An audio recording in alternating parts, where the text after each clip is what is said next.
Questão 8, da Universidade Estadual da Paraíba, de 2014. É uma questão de verdadeiro ou falso, tá? Então, vamos lá. Analise as proposições apresentadas sobre fungos. Em seguida, classifique-as em verdadeiras ou falsas, né? V e F. Então, primeira, os fungos podem se reproduzir de modo sexuado, onde teremos, de forma geral, a plasmogamia, seguido pela cariogamia, ou assexuada, podendo ocorrer por fragmentação do micélio, por brotamento ou esporulação. Essa é verdadeira.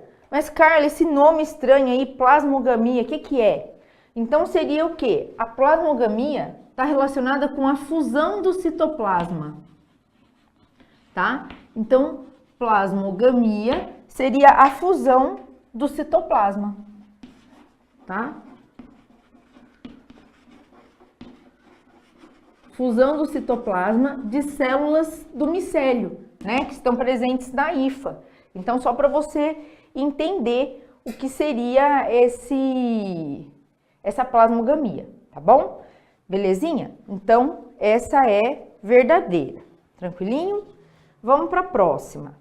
Ah, e aí a gente não falou das assexuadas, né? Então, isso ele se reproduzindo sexuadamente. Então, células interagindo, isso eles chamam de reprodução sexuada. Quando eu penso na reprodução assexuada dos fungos, eu posso pensar em brotamento. Então, por exemplo, a partir de um fungo, eu tenho o desenvolvimento de outros ali próximos, né? Você acaba vendo que formam vários outros. Ou numa colônia, né? Poderia pensar nesse brotamento ali. Aí ele fala ali, esporulação, que seria a liberação dos esporos, isso pode acontecer. Você pode ver, por exemplo, às vezes naquele mofo que aparece no pão. Às vezes você olha nele assim, parece que ele tem um pozinho em cima. Esse pozinho, muitas vezes, né, ele acaba se liberando e aí ele pode cair em outros alimentos. E a partir daquilo ali, outros pontos de fungo, outros pontos de mofo vão aparecer, tá? Porque aquilo ali seriam os esporos do fungo. Então, quando ele cai, ele acaba gerando novos indivíduos aonde ele cair, tá bom? Então, beleza, verdadeira. A2. Os cogumelos e as orelhas de pau são exemplos de corpos de frutificação de algumas espécies de fungos, sendo formados por agrupamentos compactos de hifas especiais relacionados ao processo de reprodução sexuada desses organismos. Então, quando a gente pensa em cogumelo, que foi esse aqui que eu fiz o desenho na questão anterior, tá? É o grupo dos Basidiomicetos, tá? Só para você relembrar aí, Basidiomicetos. Então, o que acontece? Você tem as hifas e elas vão se ramificar muito para o interior do substrato onde ele estiver fixo, tá? Então, as hifas vão se ramificando aqui para baixo, para poder dar fixação para o fungo, e essas hifas vão se compactando, formando o corpo de frutificação, que seria, no caso, o micélio. Quando eu penso num fungo de chapéu, que são esses que a gente fala que tem formato de cogumelo, o micélio seria esse chapéu, essa parte aqui de cima, tá bom? Só para você entender, belezinha? Então, essa é verdadeira também.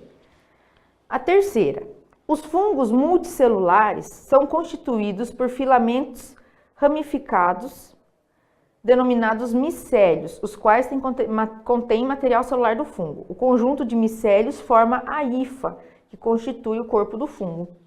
Essa não está certa, né? Por quê? O que a gente falou? São as hifas que vão formar um conjunto que vai dar o nome de micélio. Então, não é um conjunto de micélios que forma a hifa, é o contrário. É o conjunto de hifas que forma o micélio. Então, por isso essa está errada. Então, verdadeira, verdadeira e falsa. A próxima.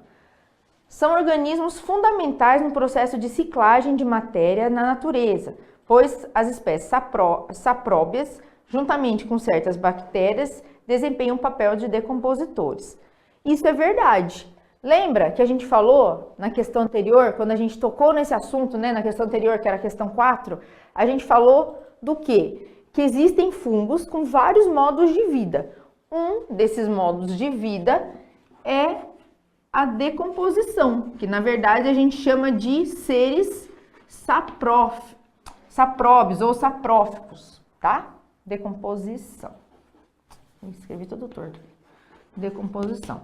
Então, são esses que a gente está chamando de sapróbios, tá? Que é o que a gente vê nessa alternativa aqui.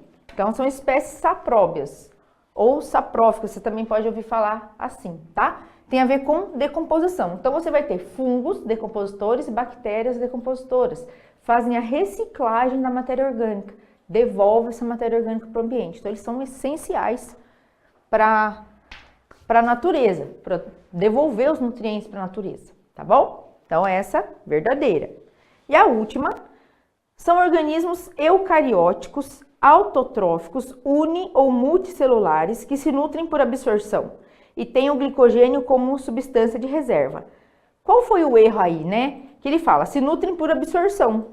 Então, é verdade, eles absorvem os nutrientes, eles fazem uma digestão. Como é que os fungos se alimentam? Eles vão jogar enzimas digestivas, vão dissolver os nutrientes e vão absorver. Beleza. Mas ele fala que são autótrofos. Tá errado, né? A gente já viu, apontei para a lousa aqui, que estava na questão anterior, na questão 4, que eu falei o que para você? Uma das características do fungo é ser heterótrofo. Eles não fazem fotossíntese, eles não fazem nenhum outro processo que ele consiga produzir energia, né? Para ele mesmo a partir de uma matéria inorgânica, por exemplo. Não, ele não consegue produzir seu próprio alimento. Então, isso não é verdade, eles são heterótrofos. Então, essa é errada também. Então, a alternativa correta é a letra C. Verdadeiro, verdadeiro, é falso, verdadeiro e falso. Tá bom?